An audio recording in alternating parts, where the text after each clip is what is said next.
Hello guys, I am Nikki और आप देख रहे हैं अपना YouTube channel IQ students point. Guys, जैसा कि आप सभी को पता है कि हमारे YouTube channel IQ students point पर आप सभी के कोर्सेज से रिलेटेड आपको सिलेबस प्रोवाइड किया जा रहा है और साथ में आपको क्लासेस भी दी जा रही हैं। ठीक है, मैंने बहुत सारे बच्चों का और मेरी पूरी टीम ने बहुत सारे कोर्सेज का आपको सिलेबस बताया है, समझाया है, राइटर्स बताए हैं, इनफैक्ट क्लासेस भी प्रोवाइड की है। सो आप लोगों को नोट्स बनाने में काफ़ी ईजी होगा। ठीक है, सो आज की जो हमारी क्लास है वो BA प्रोग्राम फर्स्ट ईयर के स्टूडेंट्स के लिए है और पॉलिटिकल साइंस के लिए है। आप लोगों को मेन कोर्स सब्जेक्ट में पॉलिटिकल साइंस दिया गया है, जिसको इंट्रोडक्शन टू पॉलिटिकल थ्योरी के नाम से जानते हैं, और हिंदी में राजनीतिक सिद्धांत का परिचय। ठीक है, इसकी फर्स्ट यूनिट है राजनीतिक सिद्धांत क्या है और इसकी प्रासंगिकता। फर्स्ट यूनिट क्या है? What is political theory and it's relevance. ठीक है, सो आज की इस क्लास में हम इस टॉपिक को ख़त्म करेंगे, इस पूरी यूनिट को, कि समझेंगे इसमें लिखना क्या है, क्या इसमें बताया गया है, और पॉलिटिकल थ्योरी है क्या, उसकी प्रासंगिकता है, उसके जो रिलेवेंस है वो है क्या। इसके साथ साथ मैं आप लोगों को अगेन बता देती हूँ स्टूडेंट्स, आप लोगों को मैंने इसके बेस्ट राइटर्स और इसका सिलेबस समझा रखा है। आप इसको जाके देखिए और अपना सिलेबस, अपना नोट्स कंप्लीट करने से पहले लिखिए, क्योंकि आप लोग जब तक कॉपी में सिलेबस नहीं लिखोगे आप लोगों को पता नहीं लगेगा कि आप क्या पढ़ रहे हो क्या नहीं है। ठीक है, सो लेट्स स्टार्ट। राजनीतिक सिद्धांत क्या है? देखो, राजनीतिक सिद्धांत एक तरीके से पॉलिटिकल थ्योरी की यहाँ पर बात हो रही है। तो यहाँ पर ये बात बोली गई है कि राजनीतिक सिद्धांत जो है वो समाज की राजनीतिक घटनाओं, प्रक्रियाओं का वर्णन करता है, व्याख्या करता है, विश्लेषण करता है और उनकी कमियों को दूर करने का उपाय करता है। पॉलिटिकल थ्योरी का मेन काम क्या बताया गया है कि वो पूरे समाज की, पूरा जो समाज है आपका, उसमें पॉलिटिकल जो घटनाएं हुई हैं, केसेस हो रहे हैं, प्रक्रियाएं हैं, सिस्टम है और आपका विश्लेषण, एनालिसिस है, उसको देखना, उसको संभालना और जो भी उसमें कमियां आ रही हैं उस चीज़ को दूर करना पॉलिटिकल थ्योरी का काम है। उसके साथ साथ पॉलिटिकल थ्योरी जो है वो थोड़ा सा, बहुत मतलब थोड़ा सा मुश्किल विषय है, थोड़ा सा जटिल विषय बताया गया है। विषय होता है टॉपिक, ये आप लोगों को पता होगा, क्योंकि इसमें अलग अलग तरीके से, अलग अलग नज़रिए से चीज़ें रखी गई हैं। एग्जाम्पल के तौर पे राजनीतिक चिंतन, राजनीतिक दर्शन शास्त्र, राजनीतिक सिद्धांत है आपका। ठीक है ना, ये सारी चीज़ें इसमें रखी गई हैं। उसके साथ साथ राजनीतिक चिंतन का जो इतिहास है, पॉलिटिकल थॉट्स का, वो जिसका ये सिद्धांत एक अभिन्न अंग है। पॉलिटिकल थॉट्स का जो सिद्धांत है ना, वो पॉलिटिकल थ्योरी पर डिपेंड करता है। ठीक है, उसके साथ साथ 2300 वर्षों से भी पहले का ये सिद्धांत है और इनमें अलग अलग राजनीतिक दार्शनिक हैं, धर्मशास्त्र है, समाजशास्त्र होते हैं, राजा थे, ये सब चीज़ें, ये सब लोग जो थे, इन चीज़ों को आगे बढ़ाने में इन्होंने मदद करी। अब 2300 साल की यहाँ पर बात हो रही है तो जाहिर है यहाँ पर राजा की बात होगी ही होगी, क्योंकि उस टाइम पे यही सब चीज़ें चलती थी। उसके बाद ये बात आती है कि जो पॉलिटिकल थ्योरी लिखने वाले लोग हैं उनकी सूची बहुत लंबी है, बहुत ज़्यादा लंबी है, इतनी लंबी है कि आप उन पर एक बुक भी लिख सकते हो आराम से बैठ के। उनके अलग, मतलब मेरे कहने का मतलब ये है और इनके कहने का मतलब ये है यहाँ पर कि पॉलिटिकल थ्योरी लिखने वाले जो फिलोसफर्स हैं उनकी लाइन बहुत लंबी है, इतनी लंबी है कि आप उन सब के फिलोसफर्स की डेफिनेशंस के साथ एक पूरी बुक प्रिंट कर सकते हो। ये बात यहाँ बोली गई है।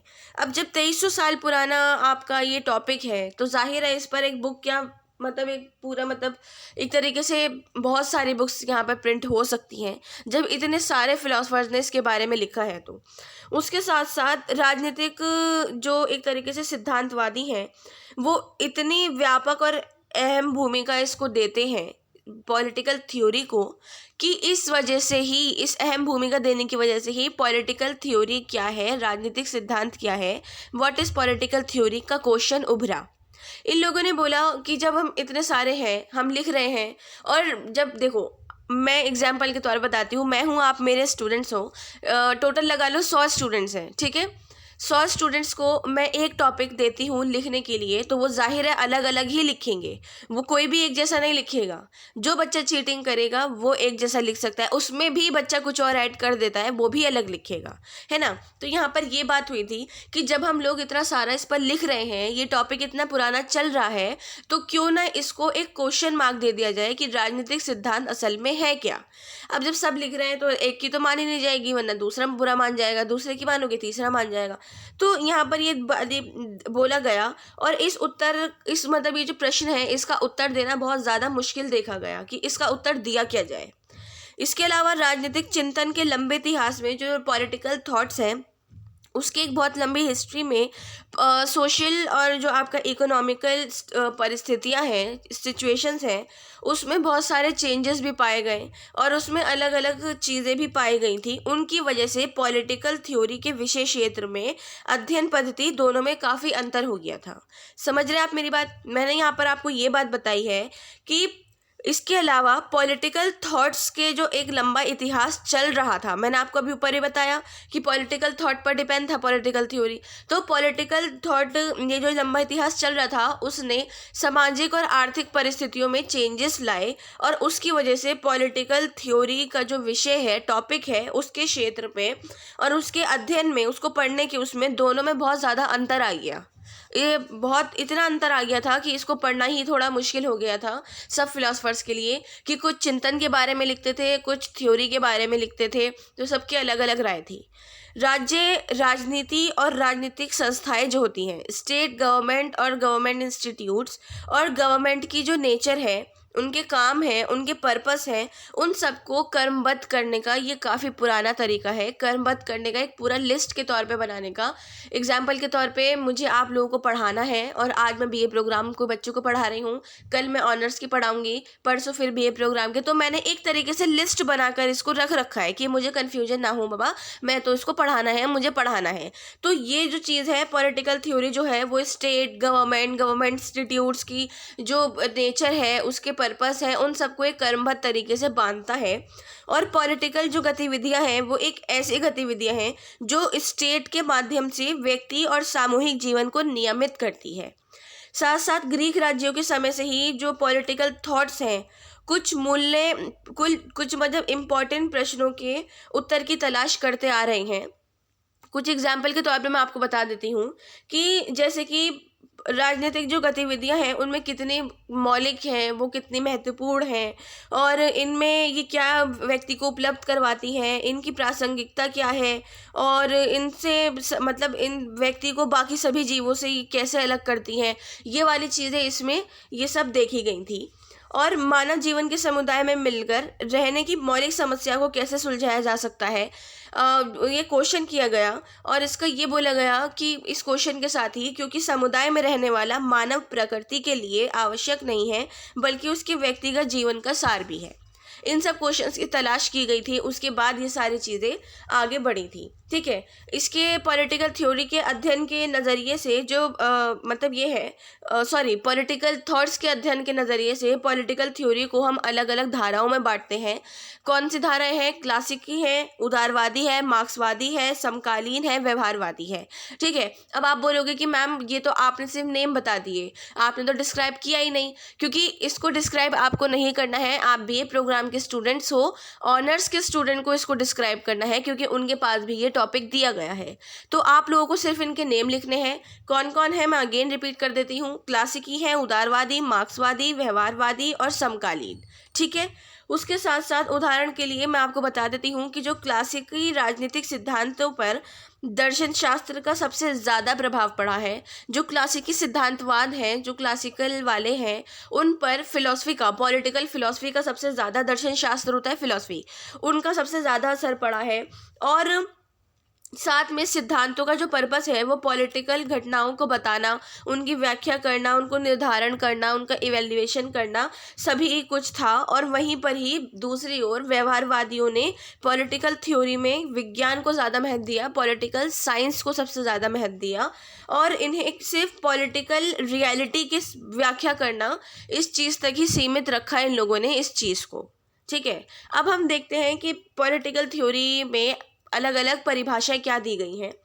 देखो, पॉलिटिकल थ्योरी जो है, राजनीतिक सिद्धांत, वो राज्य से संबंधित ज्ञान है जिसमें राजनीति का अर्थ है सार्वजनिक हित के विषय तथा सिद्धांत का अर्थ है क्रमबद्ध ज्ञान।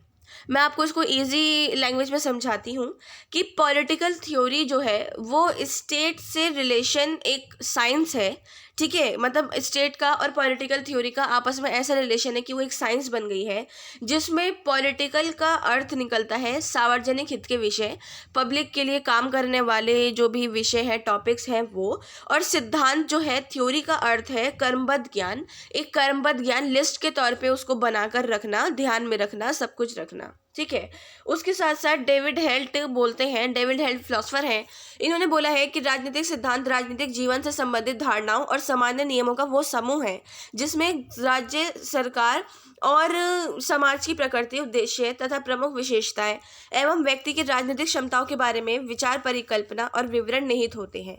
सब मैं आपको इजी लैंग्वेज में इसको भी बता देती हूँ। डेविड हेल्ट बोलते हैं कि पॉलिटिकल थ्योरी पॉलिटिकल लाइफ से रिलेशन एक ऐसी धारणा और एक ऐसा रूल है, रूल का वो ग्रुप है जिसमें गवर्नमेंट, स्टेट और पूरा जो सोशल आपका पूरा समाज है उसका नेचर, पर्पस, कैरेक्टरिस्टिक्स और व्यक्ति जो है उसकी पॉलिटिकल क्षमता कितनी है, कैपेबिलिटी कितनी है, उसके बारे में विचार करता है, परिकल्पना करता है, सोचता है।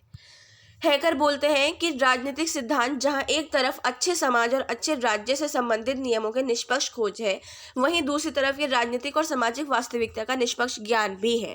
हैकर ने बोल दिया कि पॉलिटिकल थ्योरी जहां पर एक तरफ एक अच्छे सोसाइटी का और एक अच्छे स्टेट का, मतलब एक अच्छे स्टेट से संबंधित रूल्स की खोज करता है, वहीं दूसरी तरफ पॉलिटिकल और सोशली रियलिटी का भी ज्ञान हमें देता है। जॉर्ज कैटलिन बोलते हैं कि उनके अनुसार सिद्धांत राजनीतिक विज्ञान और राजनीतिक दर्शन शास्त्र दोनों का मिश्रण है। उन्होंने बोल दिया कि थ्योरी जो है वो पॉलिटिकल साइंस और पॉलिटिकल फिलॉसफी, इन दोनों चीज़ का मिश्रण है, ठीक है।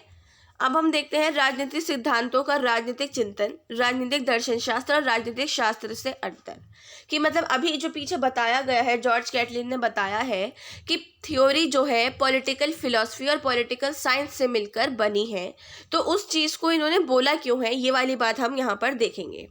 सबसे पहली है कि पॉलिटिकल जो थॉट है, राजनीतिक सिद्धांत और राजनीतिक चिंतन की हम पहले बात करेंगे, political theory and political thoughts की। इसमें बोला गया है कि जो पॉलिटिकल थॉट है उन सभी व्यक्ति और किसी समुदायों के विशेष व्यक्तियों के सिद्धांत, मूल्य जो है उसका और उसके विश्वासों का एक सामान्य चिंतन होता है, जो राज्य के दिन प्रतिदिन की गतिविधियों, नीतियों, निर्णयों के प्रति अपने विचार व्यक्त करते हैं और जिनका प्रभाव हमारे अपने समय के राजनीतिक जीवन पर दिखाई पड़ता है। आपको इजी लैंग्वेज में मैं इसको समझाती हूँ। वो बोलते हैं कि जो पॉलिटिकल थॉट है उनमें सभी जो लोग हैं और जो समुदाय आ रहे हैं, कम्युनिटी आ रही हैं, उनके अलग अलग व्यक्तियों की थ्योरीज, उनकी वैल्यूज़, उनका जो विश्वास है वो, और उनका एक नॉर्मली जो थॉट है ये वो होता है जो स्टेट की डे बाय डे एक गतिविधियों को, नीतियों को, डिसीजंस को, इन सब को अपने विचार व्यक्त करने के लिए जिनका प्रभाव हमारे अपने पॉलिटिकल लाइफ पर दिखाई देता है, ये चीज़ इन्होंने राजनीतिक सिद्धांत और राजनीतिक चिंतन के बीच में बताई है। ये लोग कौन होते हैं? दार्शनिक होते हैं, लेखक होते हैं, पत्रकार होते हैं, टीकाकार होते हैं, कवि होते हैं, ठीक है ना, ये सब चीज़ें होती हैं। अब उसके बाद बात आती है कि इसके अलावा पॉलिटिकल थॉट, राजनीतिक चिंतन किसी एक व्यक्ति का कर्मबद्ध चिंतन होता है जो विशेष रूप से राज्य अथवा राजनीतिक समस्याओं के बारे में चर्चा करता है। ये चिंतन कुछ परिकल्पनाओं पर आधारित होता है। अब इन्होंने यहाँ क्या बात बोल दी, इसके अलावा पॉलिटिकल थ्योरी किसी एक व्यक्ति का कर्मबद्ध, मतलब एक व्यक्ति का पूरा एक तरीके से कर्मबद्ध, मतलब पूरा लिस्ट में बना हुआ थॉट होता है जो अलग अलग तरीके से स्टेट और पॉलिटिकल जो प्रॉब्लम्स हैं उनके बारे में चर्चा करता है। और ये जो थॉट्स हैं कुछ परिकल्पनाओं पर आधारित होते हैं, कुछ सोच पर ही आधारित होते हैं। सेकंड है राजनीतिक सिद्धांत और राजनीतिक दर्शन शास्त्र, पॉलिटिकल थ्योरी और पॉलिटिकल फिलॉसफी। ये बोलते हैं कि दर्शन शास्त्र का दूसरा नाम ज्ञान का विज्ञान और इस संसार, व्यक्ति और ईश्वर के बीच में ज्ञान है। ये बोलते हैं फिलॉसफी का दूसरा नाम जो है साइंस ऑफ नॉलेज है, और इसके अलावा ये इस संसार, ये पूरी दुनिया, व्यक्ति और ईश्वर के बारे में ज्ञान मिलता है दर्शन शास्त्र से। ये वो ज्ञान है जो किसी भी विषय में की एक मतलब सूक्ष्म व्याख्या करने में बिल्कुल समक्ष होता है, कि उसकी बिल्कुल सही से टिप्पणी करी है, ये वो ज्ञान होता है। और जब ये ज्ञान राजनीतिक क्षेत्र और राज्य की व्याख्या करने के लिए प्रयुक्त किया जाता है तो उसे पॉलिटिकल दर्शन शास्त्र का नाम दिया जाता है, पॉलिटिकल फिलोसफर का नाम दिया जाता है। राजनीतिक दर्शन शास्त्र का जो संबंध है वो एक नैतिक राजनीतिक सिद्धांतों से है, मॉरल पॉलिटिकल थ्योरी से। ठीक है, डेविड ईस्टन है, उन्होंने इसमें थ्योरी में बोला है कि वे राजनीतिक सिद्धांतकार तो हैं लेकिन उन्हें राजनीतिक दार्शनिक नहीं माना जाता। वो कहते हैं कि ये लोग जो हैं पीछे जो गए हैं वो राजनीतिक सिद्धांतकार तो हैं, थ्योरी तो लिखते हैं, लेकिन वो एक फिलोसफर का मुकाबला कर ही नहीं सकते हैं। थर्ड आता है राजनीतिक सिद्धांत और राजनीतिक विज्ञान, political theory and political thoughts. देखो, political theory and political thoughts में ये बोलते हैं कि एक पढ़ने के टॉपिक में, एक अध्ययन के विषय के रूप में पॉलिटिकल साइंस एक व्यापक विषय है जिसमें political theory, political thoughts, political perspectives, political मतलब एक तरीके से philosophy, comparative politics, public administration, international laws, ये सभी जो है इसके अंडर में आते हैं। ठीक है, इसमें यहाँ पर ये बता दिया गया है। और राजनीतिक जो विज्ञान है, पॉलिटिकल साइंस जो है, वो एक स्वतंत्र विषय के रूप में स्थापित हो जाने के बाद पॉलिटिकल थ्योरी उसका एक भाग बन गया। अब जाहिर है जब यहाँ पर इतने सारे इसके भाग बन गए, इन्होंने बोला है, नॉर्मली मैं आपको बताऊं तो, कि पॉलिटिकल साइंस के अंडर में public administration, comparative politics, political thoughts, political philosophy, political theory, ये सब चीज़ें आती हैं। ठीक है, और इसके साथ साथ पॉलिटिकल साइंस एक ऐसा बिल्कुल फ्रीडम वाला टॉपिक है जिसके अंदर सब कुछ आ जाता है, और इसको एक राजनीतिक सिद्धांत भी इसका एक भाग है। इसमें यही बात बताई गई है बस। ठीक है, अब हम बात करते हैं इसकी प्रासंगिकता की, इसके रेलेवेंस की।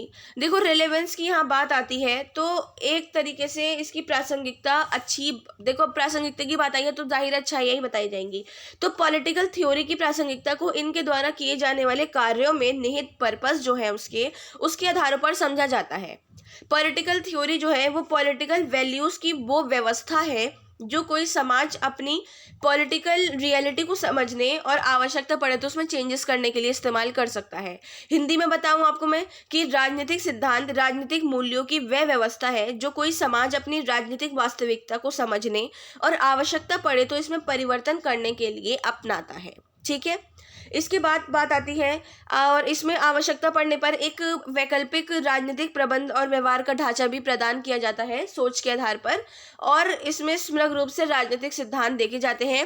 पहला है राजनीतिक घटनाओं की व्याख्या करते हैं, दूसरा है राजनीतिक व्याख्या के दार्शनिक और वैज्ञानिक आधार पर प्रदान करते हैं, तीसरा है राजनीतिक उद्देश्य और कार्यों का चयन करते हैं, और चौथा है राजनीतिक व्यवस्था का नैतिक आधार प्रदान करते हैं।